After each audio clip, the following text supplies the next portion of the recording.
values. A board with a token Muslim representation is another form of appropriation. It's not about minorities called Muslims. It's about a messaging. It's about a message that minority institutions are fair game for state takeover.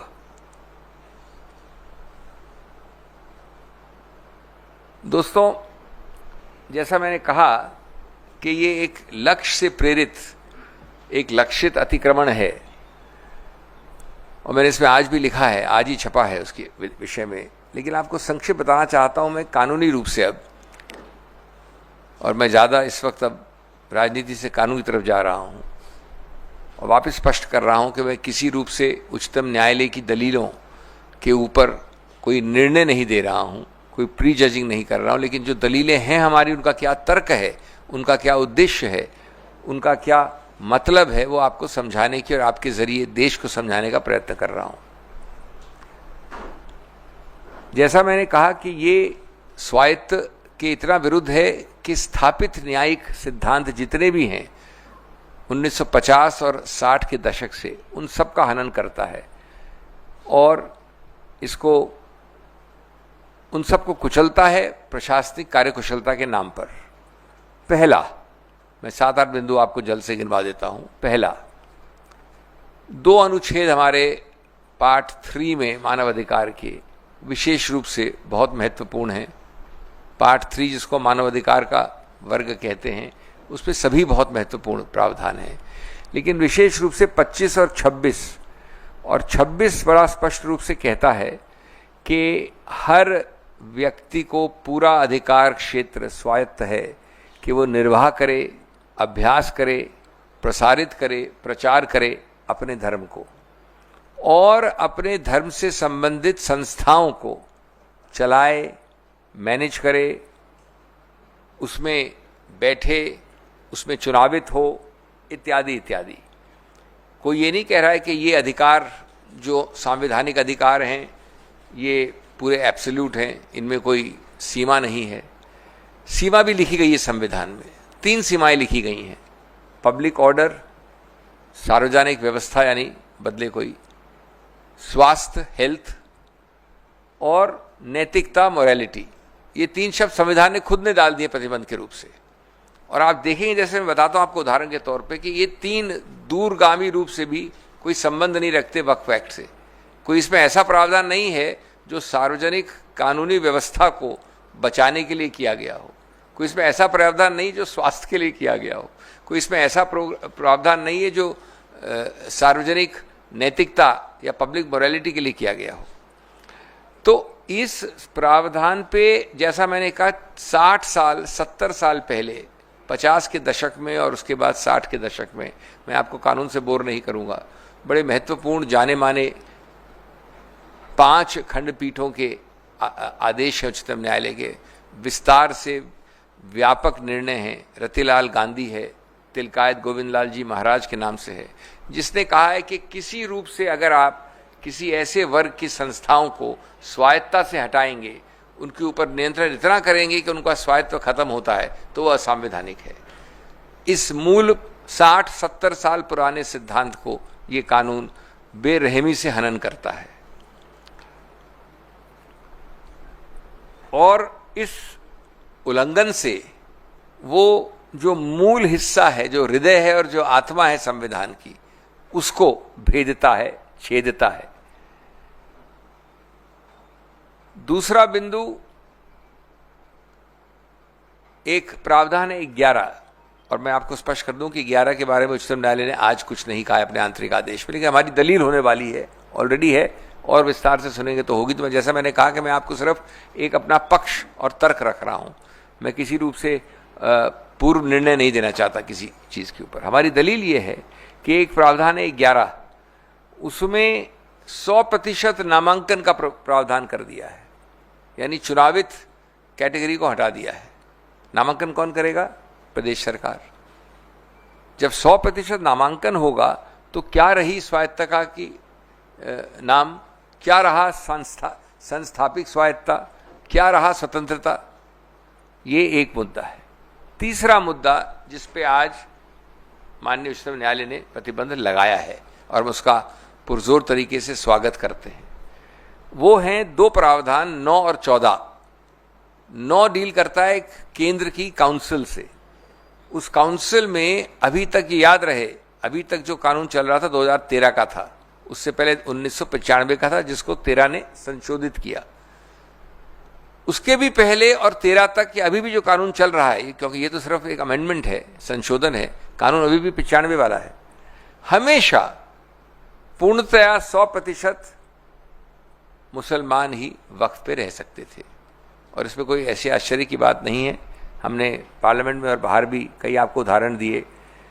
Karnataka का Hindu religious act, Jagannath temple का, माता वैष्णो देवी का, इधर अपने तिरुपति का, काशी विश्वनाथ का, Sikh gurdwara act, कई हैं जिसमें ये बड़ा स्पष्ट है कि सिर्फ उसी समुदाय, उसी धार्मिक वर्ग के लोग ही उसका संचालन कर सकते हैं और ये स्वाभाविक है, इसमें कोई नई बात नहीं है। तो ये दो प्रावधान हैं 9 और 14। इसमें पहली बार प्रावधान ये है कि संभवतः थ्योरेटिकली जहां तक काउंसिल का सवाल है तो 12-22 में से नॉन मुस्लिम हो सकते हैं। मैं आपको संक्षिप्त में बता रहा हूं कि है तो प्रावधान बड़ा लंबा चौड़ा और विकसित, लेकिन 22 टोटल हो सकते हैं, उसमें से 12 तक नॉन मुसलमान हो सकते हैं। केंद्रीय काउंसिल जो है वक्फ। जो दूसरा प्रावधान है 14 नंबर, वो बोर्ड्स के बारे में है। बोर्ड्स में 11 में से 7 नॉन मुसलमान हो सकते हैं। ये मुसलमानों की बात नहीं हो रही है, ये बात हो रही है कि अपनी संस्था को स्वायत्तता के साथ अपने समुदाय द्वारा, अपने धार्मिक वर्ग द्वारा चलाया जाए। और जो पिछले 70, ये पहला जो एक्ट है वक्फ का कानून, वो 1913 में आया था, फिर 23 में आया, फिर 95 में आया, फिर 13 में फिर संशोधित हुआ 2013 में, 1913 में, 100 वर्ष से ज़्यादा पहले। कभी ऐसा नहीं हुआ जो 9 और ये 14 वाले प्रावधान कहते हैं। और आप आज कल भी हमने दलील की, पक्ष रखा उच्चतम न्यायालय के सामने, कुछ प्रश्न उत्तर भी हुआ जो आज रिपोर्ट भी हुआ है कि क्या आप सिख गुरुद्वारा एक्ट में किसी और मुसलमान को डालेंगे, क्या वैष्णो देवी श्राइन में किसी मुसलमान को बिठाएंगे, इत्यादि इत्यादि। और बड़े अजीबोगरीब प्रावधान है। एक प्रावधान है कि अगर 100% हम लोग 100% लोग हैं, अविश्वास मत करें इस आदमी के ऊपर जो हमारा अध्यक्ष है, बोर्ड का अध्यक्ष ये है, हम लोग सब 100% अविश्वास मत डाल दें इसके ऊपर, उसको हटा नहीं सकते जब तक कि सरकार नहीं हटाए उसे। इसमें क्या गणतंत्र रहा, लोकतंत्र रहा, स्वायत्त रहा, अपने आदमी को अपने आप चुनना या उस पर विश्वास होना कहां रहा। इसी प्रकार से सीओ, ये मजाकिया प्रावधान है, मजाकिया है, मुस्लिम वक्फ बोर्ड का सीईओ भी नॉन मुसलमान हो सकता है। सीईओ को आप कई नामों से बुला सकते हैं, जो मैनेजर कह लीजिए, जो दिन प्रतिदिन काम चलाता है, गुरुद्वारा कमेटी के प्रबंधक होते हैं कई सीनियर वरिष्ठ, वो सिख ही नहीं हो। ये प्रावधान है सीईओ के बारे में। और ये बता दूं मैं आपको कि पहले सब प्रावधान इसमें विपरीत थे इसके। एक सबसे महत्वपूर्ण प्रावधान, तो अभी तक जितना मैंने बोला उसमें 2 मामलों में उच्चतम न्यायालय ने प्रतिबंध लगाया है आज। अभी तक जितना मैंने बोला उस पर बात कर रहा हूं, 9 पे और 14 पे। और कहा है कि 9 और 14 की जो आज की स्थिति है, अस्तित्व है, उसको आप अगली तारीख तक या आगे तक, जब तक की अनुमति नहीं आए कोर्ट की या बदलाव नहीं आए इस आंतरिक आदेश में, तब तक आप उनके अस्तित्व को नहीं बदल सकते। नियुक्तियां या रिक्त स्थान को भरना या अदला बदली करना नहीं कर सकते आप। तो इन 2 पे तो आज ही हो गया है। एक तीसरे मुद्दे पे आज और आंतरिक आदेश हुआ है जो अत्यंत महत्वपूर्ण मुद्दा है और जिसको लोग समझ नहीं पाते हैं आसानी से। मैं आपको सरल रूप से बता दूं, वक्फ बाय यूजर का मतलब क्या है। वक्फ बाय यूजर जो एक फ्रेज है, लगभग 150 साल से हमारे कानून में चल रहा है। ये मामला प्रिवी काउंसिल तक गया। 2 निर्णय अभी हाल में हुए 10 वर्ष के अंदर, एक अयोध्या, उससे पहले एक एम सिद्दीकी। उसमें पुराने 100 वर्ष के सब निर्णय कोटेड हैं, जिनको रुचि है वो उसको खोल के पढ़ लें। और इन सब में ये कहा गया है कि वक्फ बाय यूजर सिंपली यही है कि आदमी अपने उद्देश्य द्वारा, अपने कार्य द्वारा, अपने कर कमलों द्वारा, अपने बोलने द्वारा, अपने दर्शाने द्वारा एक वक्फ बना सकता है। यह आवश्यक नहीं है कि वो लिखित रूप से उसको प्रमाणित करे, एक रजिस्टर्ड डीड बनाए, एक डॉक्यूमेंट उपजाए। और ये हक मुसलमान का वक्फ के विषय में सैकड़ों साल पुराना है। अब इस संदर्भ में इसमें एक प्रावधान था हमेशा 100 साल से, 1913, 1923, 1995, 2013 में 3R एक प्रोविजन, 3R, जिसमें वक्फ बाय यूजर को देखा गया था, संज्ञान लिया गया था, उसको माना गया था, उसके अस्तित्व को, जो कि 100 साल पुराना केस लॉ में है। एक पेन की स्याही के एक टिक से वो पूरा 3R को डिलीट कर दिया। इसमें डिलीट का मतलब है कि वक्फ बाय यूजर का आज कानूनी कोई अस्तित्व नहीं, अगर आप कानून को पढ़े जैसा है आज। तो उच्चतम न्यायालय ने, और उसका भी बहुत बहुत स्वागत करते हैं, कहा है कि अभी तक आंतरिक रूप में जो भी वक्फ हैं जो डिक्लेयर्ड हैं या रजिस्टर्ड हैं, इंक्लूडिंग एक अदर कैटेगरी यानी वक्फ बाय यूजर, वो सब में यथास्थिति यानी आज की स्थिति कानून के पहले रहेगी। इसका अंतिम निर्णय तो उच्चतम न्यायालय करेगी, लेकिन यथास्थिति कानून के लागू होने के पहले वैसी ही रहेगी। ये एक तीसरा आंतरिक आदेश है। और बिंदु हैं जिनको अभी तक निर्णित नहीं किया उच्चतम न्यायालय ने, और हम आशा और विश्वास करते हैं कि अगली तारीख जो 5 तारीख है उसमें बहुत सारे ऐसे निर्णयों का निर्णय होगा। उनमें से एक मुख्य है जिसका निर्णय हमारे पक्ष में अभी नहीं हुआ है, लेकिन मैं आपको समझा दूँ। वो है 3 प्रावधान 3C, उसका सब क्लॉज 1, 2 एंड प्रोवाइजो, और साथ साथ 36 और सब क्लॉज 7A और 10। ये बड़ी अजीबोगरीब चीज़ कहता है, जो हम अगली बार पक्ष रखेंगे उच्चतम न्यायालय के सामने। अभी हमने दलील की, उसमें कोई ऑर्डर नहीं हुआ है। ये बड़ा रोचक पक्ष है। क्या है? मैं किसी कारण से, द्वेष से, प्यार से, गुस्से में, कैसे भी इनके बारे में और इनके वक्फ बारे में आरोप कर देता हूँ। एक बड़ी विस्तार से एक चिट्ठी लिख के कलेक्टर को भेज देता हूँ। कलेक्टर, जो कि पूरी तरह से सरकार का नुमाइंदा है, किसी भी कारण से उसको एक डिस्प्यूट करार कर देता है। विवाद शब्द इस्तेमाल है, विवाद। उसको कोई कारण देने की जरूरत नहीं है कि ये कितनी हास्यास्पद है, विवाद, ये हो ही नहीं सकता इत्यादि। उसने उसको डिस्प्यूट करार किया। जैसे ही वो डिस्प्यूट करता है तो 3 प्रावधान आ जाते हैं, अजीबोगरीब प्रावधान। पहला प्रावधान कि जब तक वो कलेक्टर जो 100% सरकार का नुमाइंदा है, वो उस विवाद को निर्णित नहीं करे, तब तक ये पक्ष जो मिस्टर इमरान प्रतापगढ़ी का है वो वक्फ नहीं माना जाएगा। वक्फ, वर्ड्स एग्जैक्ट पढ़ दूं मैं आपको, shall not be treated as waqf property. जब तक कब? जब तक मैं कलेक्टर निर्णित कर रहा हूं। और याद रहे, कलेक्टर सिर्फ नुमाइंदा सरकार का नहीं है। बहुत सारे ऐसे विवाद हैं जहां पर सरकार ने ही वक्फ की जमीन पे इंक्रोचमेंट कर दिया है। इनका कहना है कि आप मेरी जमीन पे बैठे हो, उसी को विवाद बना के तब तक ये कंप्लेनेंट है, तो भी इन्हीं के विवाद के आधार पे इन्हीं की वक्फ प्रॉपर्टी नहीं रहेगी जब तक विवाद नहीं निर्णित होगा। ये आपको विश्वास है तो आप उठा के पढ़ लीजिए। इसमें 3C2 ब्रैकेट प्रोवाइजो।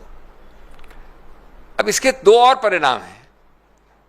दूसरा परिणाम है कि अगर आप विवाद के अंदर हो तो अगर चाहे भी मिस्टर प्रतापगढ़ी तो भी जाकर इसको रजिस्टर नहीं करवा सकते, क्योंकि विवादित है। तो रजिस्ट्रेशन प्रतिबंधित है। जो ये एक्ट चाहता है कि रजिस्टर हो, लेकिन साथ साथ दूसरे आवाज में कहता है कि जब तक ये विवाद तब तक रजिस्टर नहीं कर सकते, कोई रजिस्टर करेगा नहीं। और तीसरा, जब तक आप रजिस्टर नहीं करेंगे तो आप किसी कोर्ट कचहरी नहीं जा सकते। यह है 36(7A)(10), 2 है प्रावधान। अब देखिए, ये चक्रव्यूह जो बनाया है, ये पूरा चक्रव्यूह है। इस चक्रव्यूह में बड़े से बड़ा योद्धा अभिमन्यु भी नहीं निकल सकता पहले तो। और उससे ऊपर मजाकिया है कि कलेक्टर को कोई समय सीमा नहीं जब तक विवाद निर्णित करे। तो इनके बच्चे और पोते भी उसको विवाद में तब तक वो वक्फ नहीं रहेगा। और विवाद का वक्फ नहीं रहेगा तो रजिस्टर नहीं होगा, रजिस्टर नहीं होगा तो कोर्ट नहीं जा सकते। तो ये प्रावधान हम बड़े मजबूती से रखने वाले हैं कोर्ट के सामने। और प्रावधान है जिनका मैं अभी आपको लिमिटेशन का और एंशिएंट मॉन्यूमेंट्स एक्ट का उसके बारे में आपको ट्रबल नहीं करूंगा, लेकिन मैं सिर्फ मेरा अभिप्राय, मेरा उद्देश्य एक ही था, ये बताना कि ये एक बहुत सब्सटेंटिव, मजबूत, तथ्यों पे आधारित, कानून के महत्वपूर्ण तर्कों पे आधारित एक याचिकाएं हैं, कई सारी याचिकाएं हैं। ये कोई ऐसा नहीं है कि किसी के स्वप्न लोक से इजाद हुआ कोई एक फ्रिवलस, फॉल्स, वेक्सेशियस तरह का याचिका है, और ये मुद्दे गंभीर हैं। जैसा मैंने कहा, 3 मुद्दों पे जो आंतरिक आदेश हुआ उसको हम स्वागत करते हैं। हम मानते हैं कि ये कानून ये विडंबना बनाता है कि जैसा मैंने अपनी संसद की भाषण में कहा था कि मिट्टी मेरी, मकान मेरा, इबादत मेरी, निशान मेरा। मिट्टी मेरी, मकान मेरा, इबादत मेरी, निशान मेरा, फिर भी कहते हैं सबूत दे कि हक है तेरा। तो ये जो विपरीत रूप से ये बदलता है पूरा सिस्टम, ये बहुत आपत्तिजनक है। दोस्तों, मैं ये सिर्फ कहना चाहूंगा कि we are not here to defend just one community. Don't treat it as a community specific issue. We are here to defend a constitutional principle. The constitutional principle is that the rights, like Article 26, cannot be sacrificed at the altar of majoritarian convenience. People forget that the constitutional rights are rights against the majority. If there were rights for the majority or not against the majority, there will be no need for constitutional rights. What is the need for it? Today it is the Waqf, friends. Tomorrow it could be your shrine, your institution, your faith, and even your voice. The act is not just legally flawed, it is morally vacuous. It is morally vacant.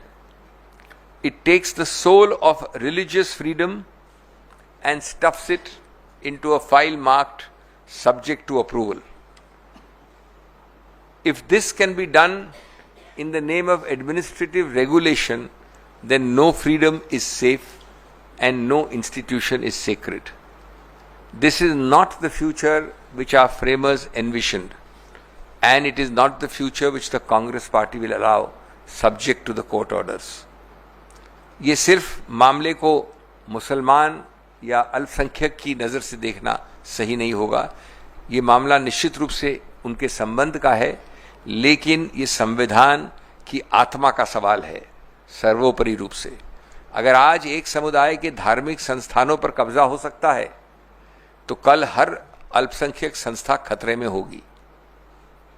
ये विधेयक संविधान की बराबरी की भावना को पर आक्रमण करता है, और ये धार्मिक स्वतंत्रता को सरकारी मंजूरी से जोड़ने की कोशिश करता है। आपकी संवैधानिक स्वतंत्रता, आपकी धार्मिक स्वतंत्रता मेरी प्रशासनिक या सरकारी मजबूरी पर निर्भर है। अगर हम आज नहीं बोलेंगे तो कल बोलने का हक शायद हम सबसे भी छिन जाएगा। और ये लड़ाई केवल एक कानून की नहीं, एक सोच के विरुद्ध है। अधिकारों को रियायत और पहचान को शक समझती है। ये हमारा मूल इस पे विरोध है। Friends, all I would say is that it's a very important event, and we are, as a political party, extremely grateful to the Supreme Court for having spent considerable time yesterday, almost full 2 hours, more than 2 hours, and then again at the request of the government taken it up again today and passed an interim order, which will of course be subject to further hearing on the 5th. And we believe that this is an extremely important step towards the restoration of constitutional principle, constitutional morality, and constitutional correctness and rightness. Thank you.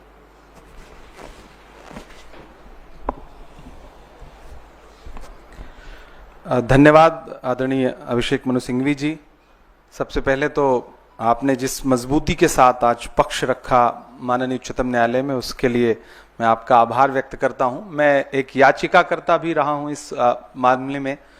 तो आज माननीय उच्चतम न्यायालय का जो अंतरिम राहत का आदेश है, उस पर मैं माननीय उच्चतम न्यायालय का शुक्रिया भी अदा करता हूं और राहत की सांस भी लेता हूं कि वक्फ कानूनों में जो संविधान विरोधी संशोधन किए गए थे उस पर आज माननीय उच्चतम न्यायालय ने कई सारे बिंदु हैं जिस पर रोक लगाई है अगले आदेश तक। तो जेपीसी में जो सुझाव विपक्ष के तमाम सांसदों ने दिए थे जिसे नकार दिया गया था, संसद में बहस के दौरान लोकसभा और राज्यसभा में जो सुझाव विपक्ष के सांसदों ने अपने डिबेट के दौरान रखे थे जिनको नकार दिया गया था, सरकार ने बिल्कुल नहीं सुना था, उन तमाम पहलुओं को लेकर के कई सारे याचिकाकर्ता जो माननीय उच्चतम न्यायालय की चौखट तक गए। तो आज माननीय उच्चतम न्यायालय ने जो फैसला दिया है हम उस अंतरिम राहत के लिए उनका शुक्रिया अदा करते हैं और हमें पूरा विश्वास है कि आने वाली अगली सुनवाई में हमें और राहत मिलेगी, क्योंकि यह संविधान के मूल पर हमला था, किसी धर्म विशेष किसी वर्ग विशेष का मामला नहीं था, यह संविधान की जीत है। और हम बतौर कांग्रेस पार्टी, मैं बतौर अल्पसंख्यक विभाग के अध्यक्ष के और एक सांसद के बतौर मैं ये कहता हूं कि कांग्रेस पार्टी ने संविधान बनाने, बचाने और संवारने की पूरी जिम्मेदारी हमेशा उठाई है और उसे हमेशा उठाएगी। तो आज के इस फैसले पर मैं बहुत आभारी हूं माननीय उच्चतम न्यायालय का और इस फैसले का स्वागत करता हूं खुले मन से। और अभिषेक मनु सिंघवी जी का धन्यवाद कि बहुत जोरदार तरीके से आपने माननीय उच्चतम न्यायालय के समक्ष दलीलें रखी जिसको बहुत सारे बिंदुओं पर माननीय उच्चतम न्यायालय सहमत रहे। तो आप सारे मीडिया के साथियों का आभार भी प्रकट करते हैं। ये मसला किसी एक वर्ग विशेष का नहीं है, जलते घर को देखने वालों फूस का छप्पर आपका है, उसके पीछे तेज हवा है, आगे मुकद्दर आपका है, उसके कत्ल पे मैं भी चुप था, मेरा नंबर अब आया, मेरे कत्ल पे आप भी चुप हैं, अगला नंबर आपका है। तो एक एक करके संविधान को कुचलने की हर सरकारी कोशिश के खिलाफ इस देश के हर नागरिक को खड़ा होना पड़ेगा। बहुत बहुत धन्यवाद। माननीय अभिषेक मनु सिंघवी जी कुछ और पॉइंट्स अगर रखना चाहें। हमेशा की तरफ बहुत बहुत धन्यवाद इमरान जी। अब संक्षेप में इसी मुद्दे पे कोई प्रश्न है तो बताएं।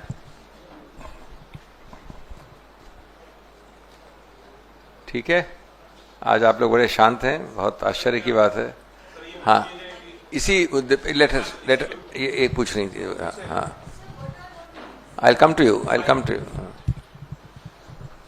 So what I want to understand is, this argument with respect to Waqf by user, that a large portion of land has been in different parts of the country taken over by certain Waqf boards. For instance, the hot topic right now being the Kerala issue, Ernakulam.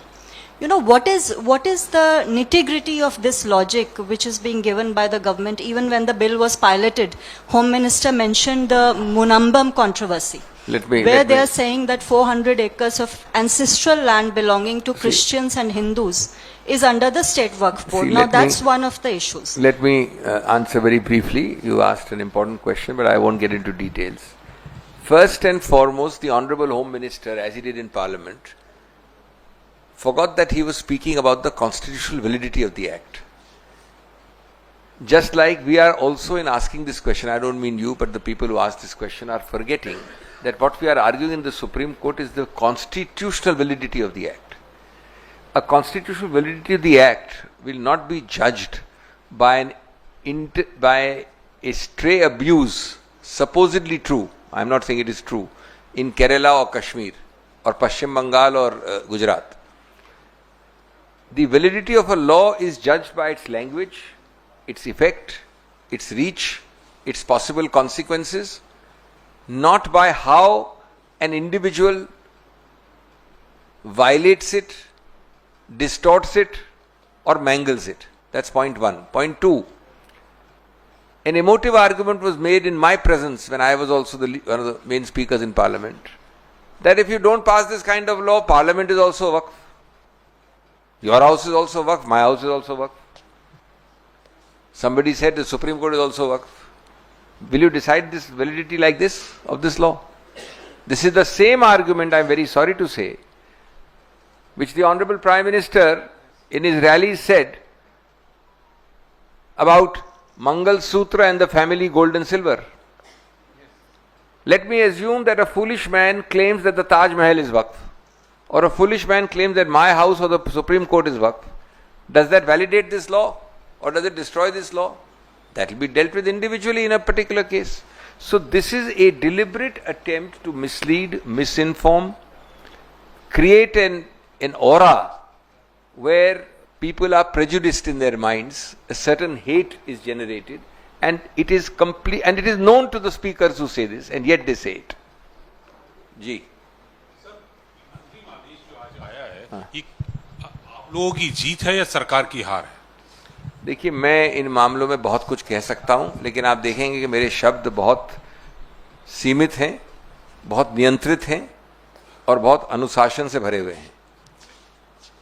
हमारी जीत और उनकी हार की बात नहीं है। जो आदेश है, आंतरिक आदेश उच्चतम न्यायालय को मैं आपके सामने रख दिया, 3 बिंदुओं का आदेश है। हमारे बिंदु 3-4 और हैं, उन पे निर्णय अभी नहीं दिया गया है, उसमें आंतरिक आदेश नहीं हुआ है। निश्चित रूप से जो यथास्थिति कानून के पहले दिन थी, एक दिन पूर्व, वो इन 3 बिंदुओं पे उच्चतम न्यायालय ने पुनर्स्थापित की है, तो वो बहुत अच्छी बात है, हम उसका स्वागत कर रहे हैं। नॉर्मली मैं समझता हूं कि उस चीज़ का स्वागत नहीं किया जाता है जिसमें हम हार गए हों या तकलीफ हो जिससे हमें